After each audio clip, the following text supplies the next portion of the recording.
నమస్కారం శ్రీ సత్య న్యూస్ కు స్వాగతం నేను మీ శ్రీనివాస్ ఈవీఎంలకు పటిష్టమైన భద్రత కల్పించాలని రాష్ట్ర ప్రధాన ఎన్నికల అధికారి ముఖేష్ కుమార్ మీనా జిల్లా యంత్రాంగాన్ని ఆదేశించారు స్ట్రాంగ్ రూమ్ భద్రత ఓట్ల లెక్కింపు కేంద్రాల ఏర్పాట్లపై సచివాలయం నుంచి జిల్లా అధికారులతో సమీక్షా సమావేశం నిర్వహించారు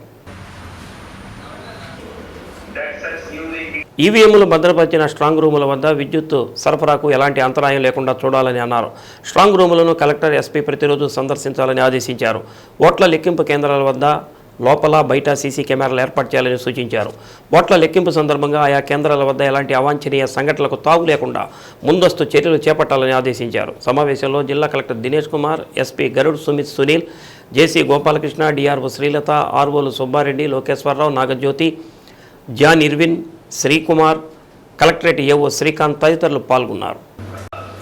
These are very simple direction. Only thing is that we have to properly implement. Thank you very much. I need to know DG sir.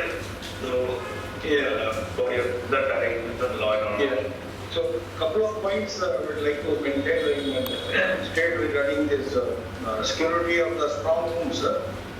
One is there if any other issue comes, that should be taken care of on immediate basis. It should not get escalated to the higher levels. The SPs and CPs, depending on the topography of the state movement, it cannot be free flow. Already instructions have been given that what D is 2 instructors and 6 sub-instructors, and the regular checking of the exams, the folks present there, of the young visitors there, outside the third there, and see that the whole equipment is alert. The moving of the crowd in that house shall be stopped. Whatever measures we come, they put lock downways. ఒంగోలులోని శ్రీ వాసవి కన్యకా పరమేశ్వరి వీధిలో కొలువై ఉన్న శ్రీ వాసవి కన్యకా పరమేశ్వరి దేవస్థానంలో అమ్మవారి జయంతి మహోత్సవాలు ఘనంగా నిర్వహించారు. రెండవ రోజు ఉదయం 7 గంటలకు అమ్మవారికి దదియతో అభిషేకం నిర్వహించారు. తదుపరి అలంకారం, పూజ, మంత్రపుష్పం శాస్త్రోక్తంగా ఆలయ అర్చక స్వాములు జరిపించారు. సాయంత్రం జరిగిన ఉత్సవాల్లో అమ్మవారు చందనాలంకార భూషితంగా భక్తులను అనుగ్రహించారు. పురోహితులు సామూహికంగా లలితా సహస్రనామ పారాయణ చేశారు. పెద్ద సంఖ్యలో మహిళలు మల్లెపూలను చేతపట్టి స్థానిక గాంధీ రోడ్, దక్షిణం బజార్, ఏనుగు చెట్టు వీధి, పప్పు బజార్ మీదుగా ఊరేగింపుగా ఆలయానికి విచ్చేశారు. అనంతరం స్థానిక వాసవి క్లబ్ ఆధ్వర్యంలో అమ్మవారికి 1,00,000 మల్లెల అర్చన ఘనంగా నిర్వహించారు. రాత్రి జరిగిన గుడి ఉత్సవంలో వాసవి కోలాట భజన మండలి వారిచే కోలాటం రథంపై అమ్మవారిని ఊరేగించారు. ఆలయ తదియారాధన సంఘం సభ్యులు కార్యనిర్వహణ చేశారు.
ఈ నెల 13వ తేదీ జరిగిన సాధారణ ఎన్నికల్లో ఒంగోలు పార్లమెంటు స్థానం నుంచి 87.06% ఓటింగ్తోనూ, దర్శి అసెంబ్లీ నియోజకవర్గం నుంచి 90.91% ఓటింగ్తో మొదటి స్థానంలో నిలిచింది. ప్రకాశం జిల్లాలో అత్యధిక ఓటింగ్ శాతం 87.09 ఓటింగ్ శాతం నమోదైనందున కలెక్టర్ జిల్లా ఎన్నికల అధికారి దినేష్ కుమార్ను జిల్లా sweep nodal officers doctor B Ravi, VS Jyothi, superintendent Nagajyothi, social media coordinator Maruthi, sweep team సభ్యులు అభినందించారు.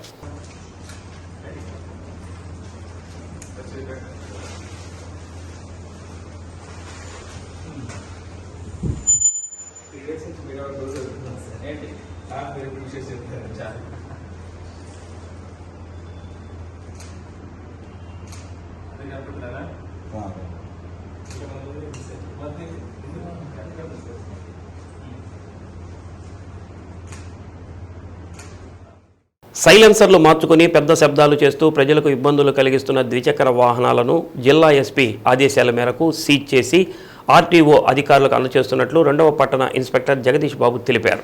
అద్దంకి బస్టాండ్ సెంటర్లో 1 టౌన్ 2 టౌన్ తాలూకా పోలీసులు ద్విచక్ర వాహనాలను తనిఖీ చేసి పత్రాలను పరిశీలించారు. పట్టణంలోని ప్రజలందరూ వాహనానికి ఉన్నటువంటి సైలెన్సర్లు మార్చకుండా, శబ్ద కాలుష్యం లేకుండా ఉండే విధంగా జాగ్రత్తలు తీసుకోవాలని, లేకుంటే పోలీసులు చట్టపరమైన చర్యలు తీసుకుంటారని తెలిపారు. కార్యక్రమంలో inspector Ali Saheb, SI Rajesh, Srinivasarao, police సిబ్బంది పాల్గొన్నారు.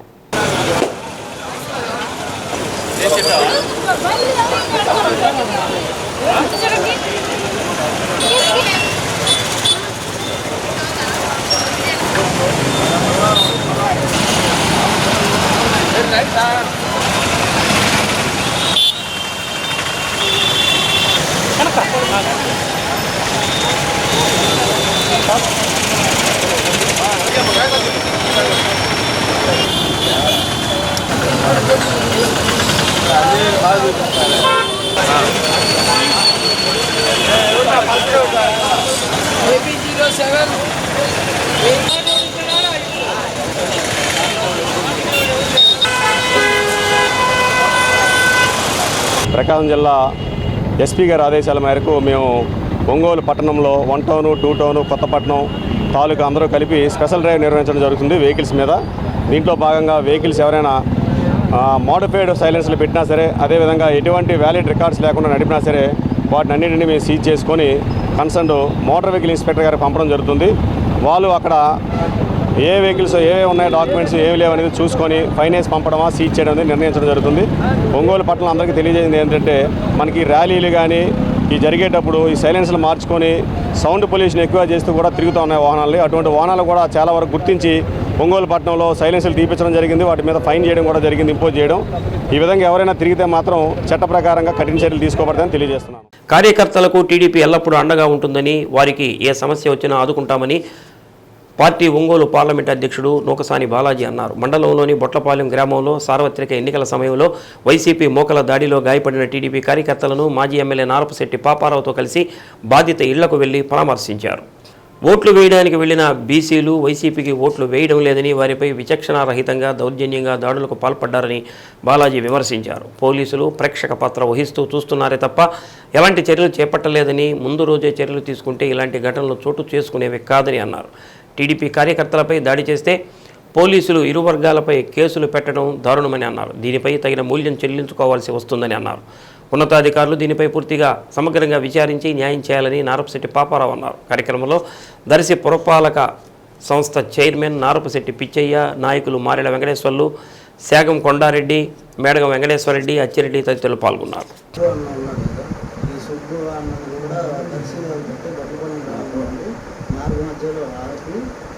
ఆయన్ని కూడా గాయపరిచి క్షతగాత్రం చేశారు. సుబ్రహ్మణ్యం ఇంకా శ్రీకాళంలో సిమెంటాడే యువత ఉన్నారు, అతన్ని వాళ్ళందరూ చూసి సుబ్రహ్మణ్యం పడుతున్నారా అని చెప్పి వచ్చి వాళ్ళు రక్షించారు. వాళ్ళు రాకపోతే సుబ్రహ్మణ్యం వస్తారు, ఇంటికి వెళ్ళి చెయ్యరు సుబ్రహ్మణ్యం చేశారు. అప్పటికక్కడే అయ్యి ఉండేది. మరలా ఆ రోజు రాత్రి ఈ సాయంత్రం పూట మా ఇళ్ళకల్లా పెరగింది. అట్లా కారులో కాకుండా వాళ్ళు కావాలని ఆపి దౌర్జన్యం చేసి బయటికి లేకపోతారు. వేరే వాళ్ళు మధ్య సుబ్బారావు అనే అబ్బాయిని కూడా వాళ్ళతో కారులో వాళ్ళని ఆగిపెట్టారు. ఆ రోజు రాత్రి కూడా వాళ్ళు ముందు తాగి ఏదైతే చేద్దామని నిర్ణయించుకొని క్యాబ్ తాగి బట్టబట్టగా సైలెన్సర్లో తీసేసి పంపించి ఊరంతా చక్కర్లు కొడుతూ మా అమ్మ వాళ్ళైతే మా పిన్నులు ప్రయోగ వాళ్ళు ఉంటారు కదా, భయభ్రాంతికి గురయ్యి మీరు కోర్టుకి ఎక్కబోవాలి అని బాధపడుతుంటే నేను ఆల్రెడీ ఫస్ట్ బిఎల్ కూడా చేశాను. అప్పుడు ఈఆర్ఓ సార్ చేశాను, లోకేష్ సార్. ఆ సార్కి నేను ఇంటికి వచ్చినందుకు నెంబర్ తీసుకొని ఆయన ఫోన్ చేసి ఆంధ్రప్రదేశ్ చరిత్రలోనే పల్నాడు జిల్లాల తర్వాత అంత ఘోరంగా ఎన్నికల వాతావరణం ఒక యుద్ధ పేరులా కనపడింది బొట్లపాలెం గ్రామం. ఇక్కడ బలహీన వర్గాలు తెలుగుదేశం ఓటేస్తున్నటువంటి కక్షతో, దుర్బుద్ధితో, కుల అహంకారంతో పేద వర్గాలైనటువంటి ప్రత్యేకించి బీసీ వర్గాల మీద దాడి చేయడం వారి యొక్క దుర్మార్గ వైఖరికి నిదర్శనం. ఓడిపోతామనే భయంతో లేదా తెలుగుదేశం పార్టీకి ఎక్కువ ఓట్లు పడుతున్నాయి, బీసీలంతా తెలుగుదేశం వైపు ఇక్కడ ఈ ఊర్లో ప్రత్యేకించి బొట్టపాలెంలో మొదటి నుంచి కూడా దౌర్జన్యపూరితం జరుగుతుంది. దీనికి రేపు తగిన మూల్యం చెల్లించుకోవాల్సింది. ఎవరైతే ఆ బలహీన వర్గాల మీద దాడులు చేశారో, ఇక్కడ బీసీలను అణిచివేయాలని చూస్తున్నారు, ఇక్కడ బీసీలని చంపేయాలనుకుంటున్నారు, ఒక్కటి మాత్రం చెబుతున్నాం, వారికి మేమందరం పూర్తి స్థాయిలో అండగా ఉంటాం. బలహీన వర్గాల మీద దాడులు జరిగితే రాష్ట్ర వ్యాప్త ఉద్యమానికి ఇక్కడి నుంచే శ్రీకారం చుడతా. దీన్ని ఇంతటితో వదలను. దీన్ని రాష్ట్ర వ్యాప్త ఉద్యమం చేసి ఎవరైతే దౌర్జన్యంగా చేశారో, బీసీల మీద దాడులు పురిగొల్పారో, ఓటు అనేది స్వేచ్ఛగా ఓటు వేసుకునే హక్కు వాళ్ళకు ఉంది. ఈ గ్రామంలో మొదటి నుంచి బీసీలు ప్రత్యేకించి వడ్డెర సామాజిక వర్గం తెలుగుదేశం పార్టీకి అనుకూలమైన కక్షతో పేద వర్గాలు, వారికి సరైన ఆధారం లేదని, ఆర్థిక స్తోమత లేనటువంటి వాళ్ళు, పేదలు, అన్ని విధంగా బడుగు బలహీన వర్గాలు ఉండే మీద దాడులు చేయటం అంటే ఏ ప్రజాస్వామ్యానికి ఇది అర్థమవుతుందో అర్థం కాలేదు. పోలీస్ అధికారులు చోద్యం చూస్తూ ఉన్నారు దర్శిలో. అది ఎందుకు? ఏ మెహర్బానీ కోసం ఎవరితో లాలూచిపడి ఇక్కడ పోలీస్ అధికారులు మా బలహీన వర్గాల సోదరుల మీద ఏదైతే దాడులు జరుగుతుంటే, మహిళలను కొడుతుంటే ఏం చేస్తున్నారు? మీరు అధికారులా, వైఎస్ఆర్ కాంగ్రెస్ పార్టీకి తాబేదారులా, గులాంలా, వాళ్ళకేమైనా బాంచన్లా, లేదా వాళ్ళ ఇంటి దగ్గర ఉండేటువంటి వాచ్మెన్లా? నేర్చుకోవాలి. మీరు అధికారులకు ఉంది, పోలీస్ ప్రజల సొమ్ముతో బతుకుతున్నారు. మీరు ప్రజలంటే వైఎస్ఆర్సీపీ ప్రజలు కాదు, all people of the state. ప్రజలు కట్టే డబ్బుతో మీరు జీతాలు తీసుకొని మీ కాపురాలు నడుపుకుంటూ, మేమిచ్చే జీతాలతో బతుకుతూ కొంతమంది జనాన్ని కొడుతున్నారంటే 150-60% ఉండే బలహీన వర్గాల మీద దాడులేంటి? మిమ్మల్ని మీరు సమాధి చేసుకుంటానికి దౌర్జన్యం. సార్వత్రిక ఎన్నికల్లో ఓటర్లు సమరోత్సాహంతో పాల్గొన్నారు. సాధారణంగా స్థానిక సంస్థల ఎన్నికల్లో ఎక్కువ శాతం ఓటింగ్ నమోదవుతుంది. తక్కువ ఓట్లు ఉండటంతో ప్రతి ఒక్కటి కీలకంగా భావిస్తారు. అందుకే వాటిల్లో 85% నుంచి 90% పైబడి ఓటింగ్ శాతం నమోదవుతుంది. ఈ నెల 13వ తేదీ నిర్వహించిన అసెంబ్లీ, లోక్సభ ఎన్నికల్లోనూ ఈసారి అవే పరిస్థితులు కనిపించాయి. అమెరికా అయినప్పటికీ దూరం అనుకోలేదు. ఖండాలు దాటి వేల కిలోమీటర్లు ప్రయాణించి సొంతోళ్లకు చేరుకుని ఓటును వినియోగించుకున్నారు. ప్రజాస్వామ్య స్ఫూర్తిని చాటారు. గతంతో పోలిస్తే ఈసారి పోలింగ్ శాతం మరింత పెరగటానికి కారణం వలస ఓటర్లు. ఎన్ని పనులు ఉన్నా ప్రజాస్వామ్యంలో ఓటు హక్కు చాలా కీలకం. ఉద్యోగ, వ్యాపార, ఉపాధి, వృత్తిరీత్యా అమెరికా, కెనడా, ఆస్ట్రేలియా, యూకే తదితర దేశాలతో పాటు హైదరాబాద్, చెన్నై, బెంగళూరు, ముంబాయి, పూణే, గుజరాత్ తదితర సుదూర ప్రాంతాల నుంచి రాష్ట్రంలోని పలు ప్రాంతాల్లో స్థిరపడిన సుమారు 2.20 లక్షల మంది జిల్లాలోని స్వగ్రామాలకు చేరుకుని ఓటు హక్కు వినియోగించుకున్నారు. రాష్ట్ర రాజకీయ పరిణామాల నేపథ్యంలో వీరిలో అధికులు ఓటు వేయడానికి కుటుంబ సభ్యులతో సహా స్వగ్రామాలకు వచ్చారు. ఆర్టీసీ సర్వీసులు అరకొరగానే ఉండటంతో రావడానికి ఇబ్బంది పడినా ఓటు వేయాలన్న సంకల్పంతో వచ్చారు. విదేశాల్లో ఉన్న విద్యార్థులు, ఉద్యోగులు సైతం 2 లక్షల రూపాయల వరకు రాను పోను ఛార్జీలైన ఎన్నికలను ప్రతిష్టాత్మకంగా తీసుకొని స్వగ్రామాలకు చేరుకొని తమ ఓటు హక్కు వినియోగించుకున్నారు. వర్షాలు సకాలంలో కురుస్తున్నందున ఈ ఖరీఫ్ సీజన్ రైతాంగానికి మంచి అనుకూలమని వ్యవసాయ శాఖ జాయింట్ డైరెక్టర్ శ్రీనివాసరావు అన్నారు. మిచాంగ్ తుఫాను కారణంగా నష్టపోయిన రైతాంగానికి రాష్ట్ర ప్రభుత్వం 2,82 లక్షల రూపాయలు 2-3 రోజుల్లోనే రైతుల ఖాతాల్లో జమ చేస్తారని తెలిపారు. జిల్లా వ్యాప్తంగా 19.90 వేల హెక్టార్లలో 3,875 మంది రైతాంగానికి నష్టపరిహారం అందించబడుతుందని అన్నారు. సీజన్లో ఆర్బీకేల ద్వారా పచ్చి రొట్ట విత్తనాలు 50% సబ్సిడీతో ఇస్తామని అన్నారు. పిల్లి పెసర, జమ్ము, జీనుగా తదితర విత్తనాలను అవసరాలకు ముందుగానే అంచనాలు తయారు చేసి అందించడం జరిగిందని చెప్పారు. ముఖ్యంగా ప్రకాశం జిల్లాలో గత సంవత్సరంగా ఖరీఫ్ 2023-24 సంవత్సరానికి గాను మనకి సాధారణ విస్తీర్ణం 2,17,095 హెక్టేర్లకు గాను 1,49,861 హెక్టార్లలో వివిధ రకాల వంటి పంటలు సాగు చేయడం జరిగింది. అంటే మొత్తం టోటల్గా 69% విస్తీర్ణంలో వివిధ రకాల పంటలు సాగు చేయడం జరిగింది.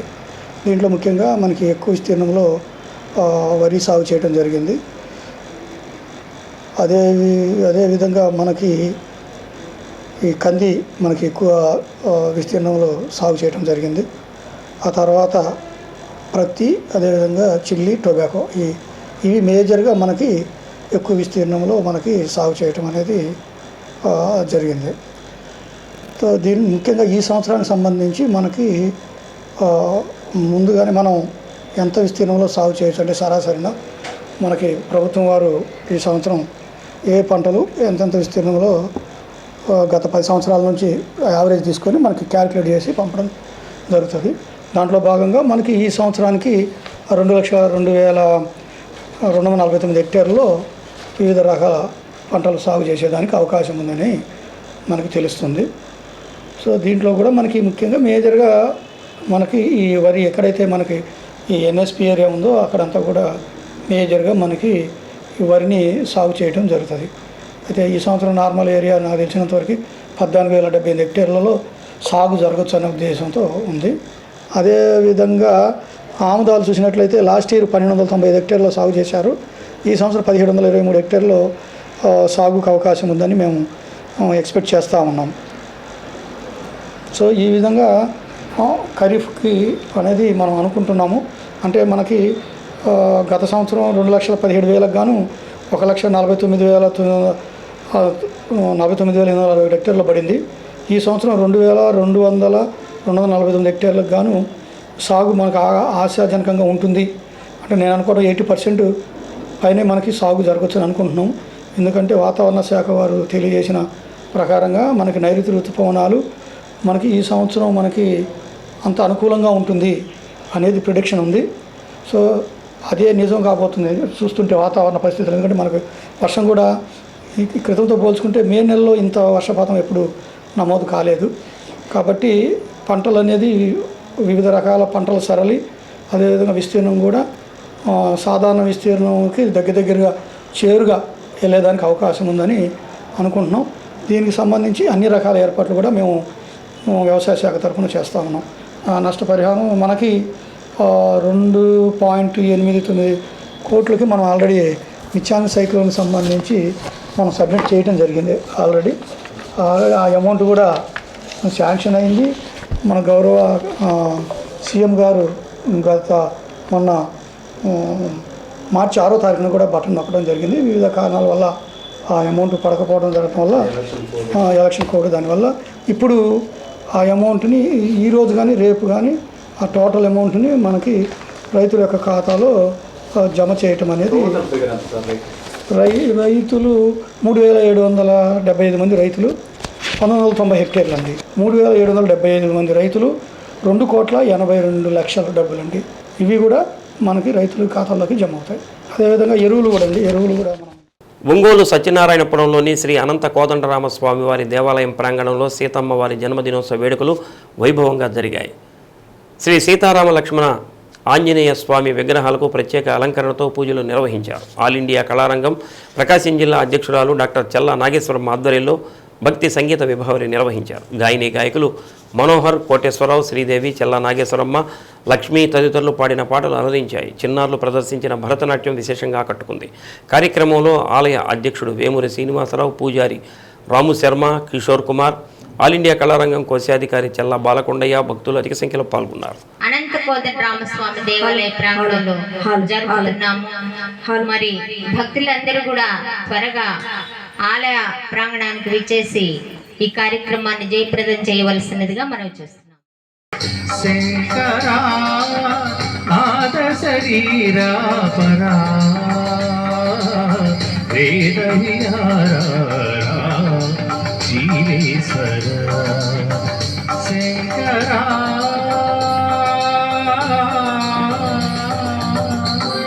ప్రాణమునివని గానమినీదని ప్రాణమి గానమని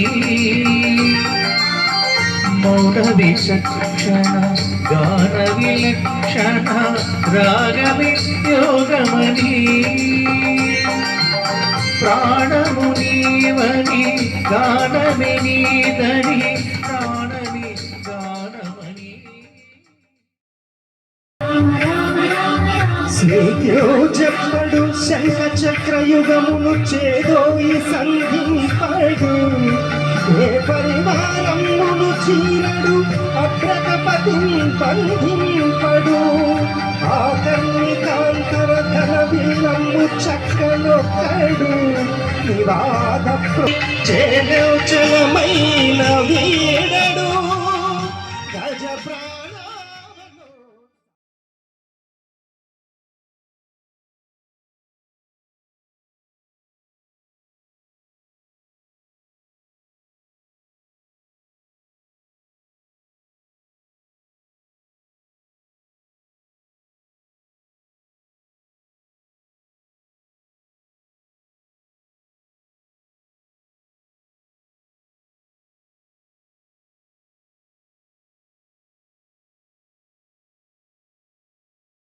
నామయుడు సాయి ఈ క్షేత్రమైన సంగమ సమానం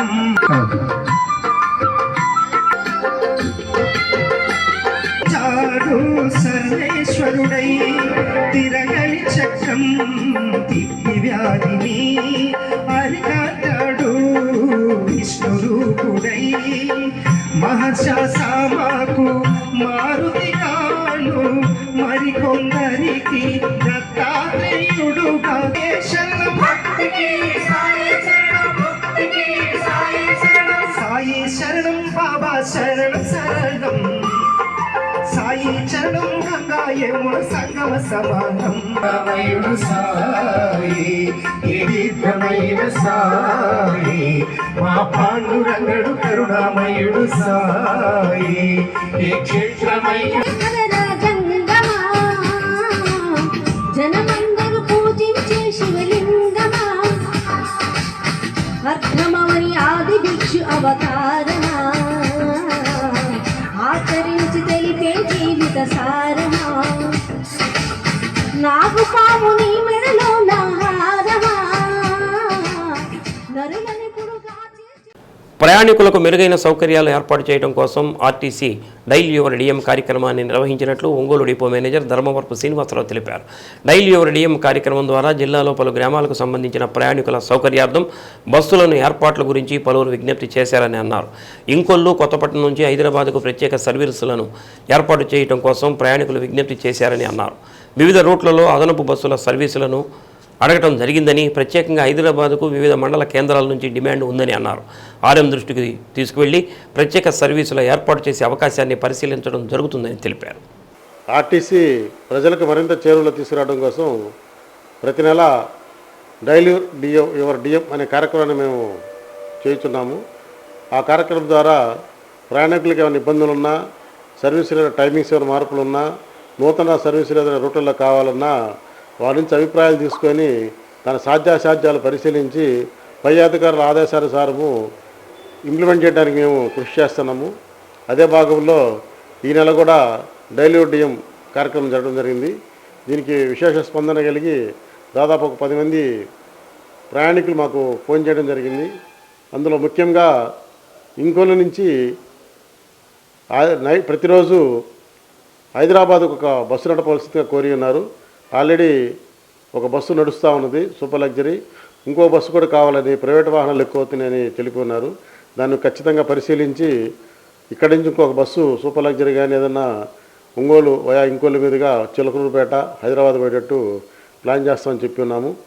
అట్లనే వారు సాయంకాలం డబ్బు ఇక్కడ 6:30 నుంచి 8:30 లోపు ఇంకొల్లుకి బస్సు లేదని, ఆ టైంలో ఇంకో బస్సు ఏర్పాటు చేయాలని ఉన్నారు.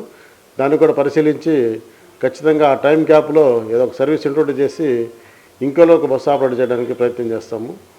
ఇంకొకరు ప్రగతి నగర్, హైదరాబాద్ జేఎన్టీ దగ్గర ప్రగతి నగర్ ఉంది. అక్కడికి మన ప్రకాశం జిల్లా నుంచి చాలామంది అక్కడ వాసులు ఉన్నారు. అక్కడి నుంచి ఒక బస్సు ఏర్పాటు చేసి కోరినారు. వారు విజయవాడ నుంచి కూడా ప్రగతి నగర్కి రెగ్యులర్గా బస్సులు నడుస్తున్నాయి. ఒంగోలు నుంచి కూడా ఒకటి ఉంటే వాళ్ళకి చాలా అందుబాటులో ఉంటుంది, సౌకర్యవంతంగా అడిగినారు. అది కూడా మేము మా సూపర్వైజర్ని పంపించి తనిఖీ చేయించి ఖచ్చితంగా అది కూడా ఇంప్లిమెంట్ చేయడానికి ప్రయత్నం చేస్తాము. మరియు ఇప్పుడు కొత్తపట్నం నుంచి కూడా అడిగినారు. కొత్తపట్నం నుంచి డైరెక్ట్గా హైదరాబాద్ బస్సు కావాలని అన్నారు. కొత్తపట్నం నుంచి ప్రతిరోజు కూడా 10 నుంచి 15 మంది హైదరాబాద్కి వెళ్తుంటారని, కొత్తపట్నం నుంచి కూడా బస్సు ఆపరేషన్గా కొంతమంది కోరి ఉన్నారు. దాన్ని కూడా ఖచ్చితంగా పరిశీలిస్తాము.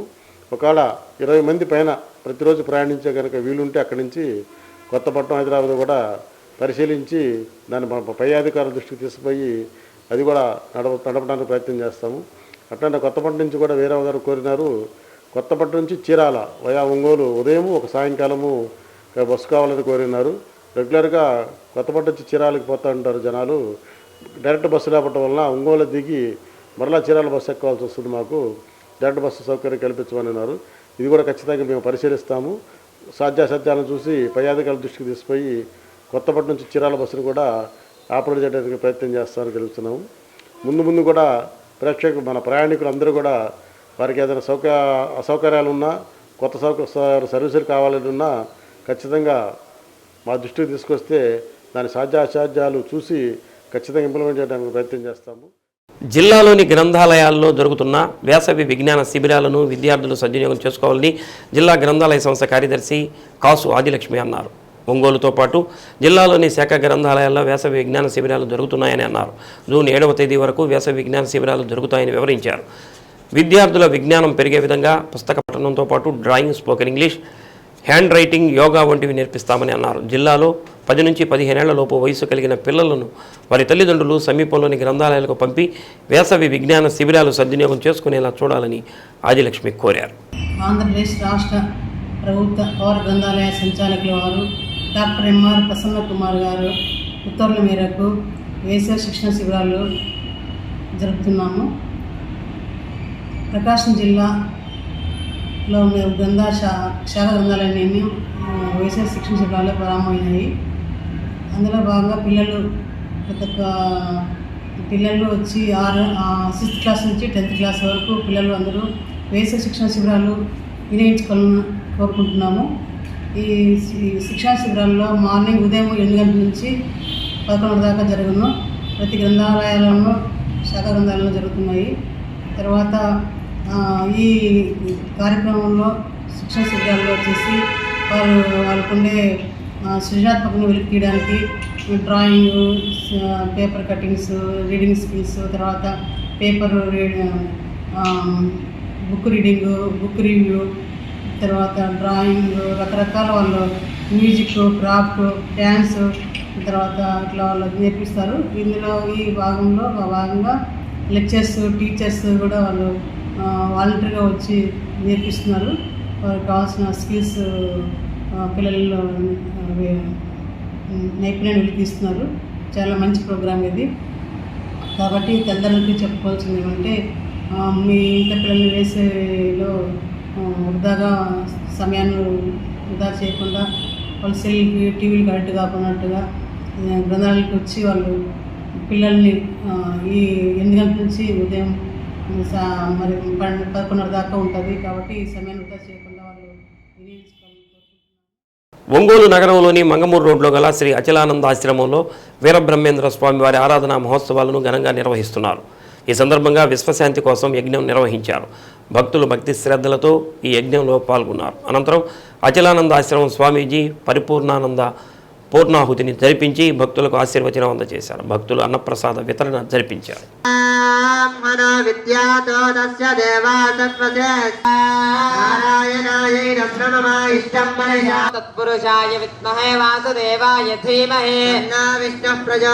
వారి భూమిని భేదించాలి. అన్ని మనం ఏం చేసినా అన్ని గ్రహించి మనటువంటి మహా ఆహుతులు జరుపబడుతున్నాయి. అమ్మవారిని మనసులో అనుకొని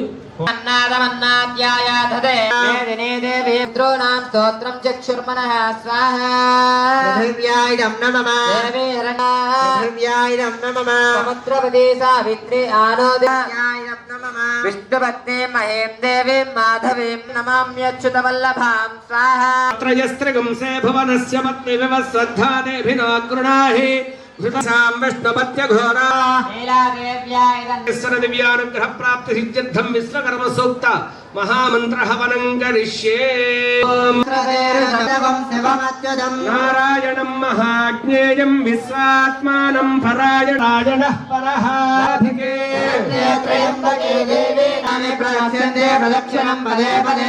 స్మరణ మాత్రేణ సిద్ధాత్మాస్మిన్ మహామయా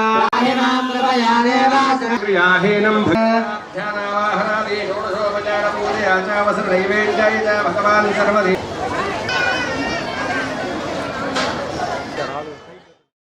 పారిశ్రామికవేత్త టంగుటూరు మాజీ సర్పంచ్ బెల్లం జయంతిబాబు పుట్టినరోజు వేడుకలు ఘనంగా నిర్వహించారు. జయంతిబాబు అభిమానులు, తెలుగుదేశం పార్టీ అభిమానులు పెద్ద ఎత్తున పాల్గొని పూలమాలలు, పుష్పగుచ్చాలు అందజేసి పుట్టినరోజు శుభాకాంక్షలు తెలిపారు.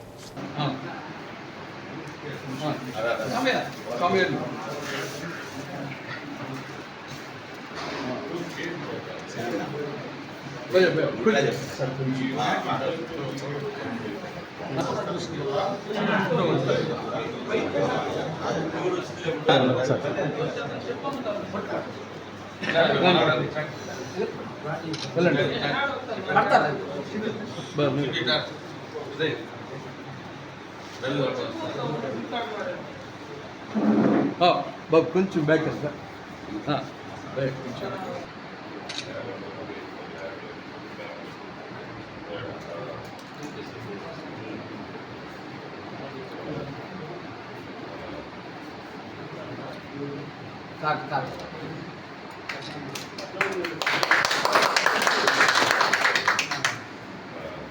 బాబు